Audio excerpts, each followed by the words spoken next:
Hi friends, welcome to Saranasri pets farm. இன்றைக்கி நம்ம வீடியோவில் எதை பற்றி பார்க்கணும், ஃபுல்லாக நம்ம கடையோட செட்டப் பற்றி தான் பார்க்க போகிறோம். ஃபஸ்ட்டு கடை என்ட்ரன்ஸில் ஃபஸ்ட்டே வந்து பேர்ட்ஸ் தான் வச்சுருக்கோம். பேர்ட்ஸ், பீஜியான், புறா, டாக்கு, கேட்டு எல்லாமே நம்ம மொத்தமாக நம்ம கடையில் போட்டு வச்சுருக்கோம்.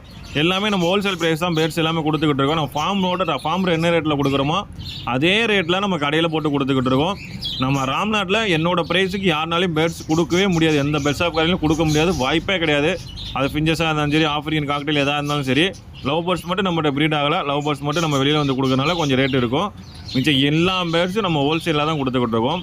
அது மட்டும் இல்லைங்க, நம்ம birds food, dog food, cat food எல்லாமே, ஃபிஷ் ஃபுட்டு எல்லாமே வந்து பார்த்திங்கன்னா ரொம்ப கம்மியான விலை கொடுத்துக்கிட்டு இருக்கோம்.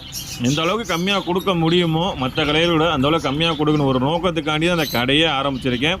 நான் நிறைய பேருக்கு கடை செட் பண்ணி கொடுத்துருக்கேன். செட் பண்ணி கொடுத்தது ஏன்டா கொடுத்தோம்னு இப்போ தான் எனக்கு ஒரு சில ஃபீல் புரியுது. அதனால் நம்மளே ஒரு கடையை வந்து நம்ம போட்டுடலாம் சொல்லிட்டு மக்கள் நிறைய பேர் கேட்குறீங்க. ஏன்னா நான் ஃபார்முக்கு வரணும், குருவி வாங்கணும்னு சொல்லிட்டு. நான் ஃபார்முக்கு வர முடியாது நிறைய பேருக்கு. அதனால தான் நம்ம கடையவே செட் பண்ணிட்டோம், நம்ம பார்ட்னரை போட்டு. இப்போ பார்த்தீங்கன்னா ஃபிஷ் செட்டப் எல்லா ஃபிஷ்ஷும் நம்மகிட்ட எப்போயுமே அவைலபிள் இருக்கும். ஃபிஷ்ஷு நம்ம பார்த்தீங்கன்னா எல்லாமே நம்ம எல்லாமே கம்மியாக கொடுக்கணும். மக்களுக்கு வந்து கம்மியாக கொடுக்கணும், வாங்குறவங்க திருப்தியாக வாங்கிட்டு போகணும். எந்த டவுட்டில் இருந்தாலும் நம்ம எந்த டவுட்டாக இருந்தால் எனக்கு தாராளமாக கேட்கலாம், ஃபுல்லாக எக்ஸ்பிளைன் பண்ணுவேன். ஃபிஷ்ஷு வளர்க்குறதுக்கும் ஒவ்வொரு முறையில் இருக்குது, எப்படின்னு சொல்லிட்டு எல்லாமே நீட்டாக உங்களுக்கு சொல்லி கொடுத்துருவேன். நீங்கள் தாராளமாக நம்ம கடைக்கு வாங்க, ஒரு நாள் விசிட் பண்ணி பாருங்கள், ரேட்டை விசாரித்து பாருங்கள், பேஸோட விசாரித்து பாருங்கள். கண்டிப்பாக வந்து உங்களுக்கு ப்ராஃபிட் தான். நீங்கள் வாங்குறவங்க நான் வந்து நம்ம கடையில் வந்து வாங்கினீங்கன்னா பாருங்கள், ஃபிஷ்ஷோட செட்டப்ஸ் தான் பாருங்கள் எப்படி கடையை செட் பண்ணியிருக்கோன்னு சொல்லிட்டு. நம்ம நீட்டாக செட் பண்ணு சொல்லிட்டு இதை நம்ம பொறுமையாக உட்காந்து இந்த மாதிரி ரேக்கனாக போட்டு செட் பண்ணியிருக்கோம்.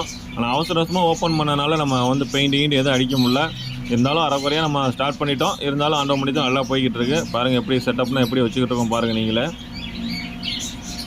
ஓகே ஃப்ரெண்ட்ஸ், உங்களுக்கு கண்டிப்பாக நம்ம கடைக்கு வந்தீங்கன்னா கண்டிப்பாக உங்களுக்கு பெனிஃபிட் தான். எப்படி இருக்குன்னு பாருங்கள். நம்ம கடை லொக்கேஷன் கூட இப்போ நான் வீடியோ லாஸ்ட்டில் காமிப்பேன் கடை லொக்கேஷன் எங்கே இருக்குன்னு. என்ட்ரன்ஸ்லேயே பாருங்கள் பேர்ட்ஸ் கீட்ஸ் எல்லாம் வச்சுருக்கோம். மக்கள் உங்களுக்காண்டி தான் மோஸ்ட்லி இந்த கடையை நான் ஓப்பன் பண்ணது. ரொம்ப நாளாக ட்ரை பண்ணிக்கிட்டு இருந்தேன், கடைசியெல்லாம் ஓப்பன் பண்ணியாச்சு. பாலன் உணவகம், Balan hotel, Kenikkarai main road பாருங்கள், Kenikkarai main road. Aishwarya bake நம்ம புது பஸ் ஸ்டாண்டு பக்கத்தில் தான். நம்ம தொண்டி போகிற ரோடு கூட கேட்டால் கூட சொல்லிடுவாங்க. தொண்டி நம்ம இந்த பக்கம் போகிற ரோடு, அரசமங்கலம் தொண்டி போகிற ரோடு தான். ஓகே ஃப்ரெண்ட்ஸ், இந்த வீடியோ பிடிச்சா லைக் பண்ணு. நம்ம கடைக்கு ஒரு நாள் விசிட் பண்ணி பாருங்கள், அப்போ தான் தெரியும் நம்ம ரேட் எந்த அளவுக்கு கம்மியாக கொடுத்துக்கிட்டு இருக்கோம்னா. Thank you friends.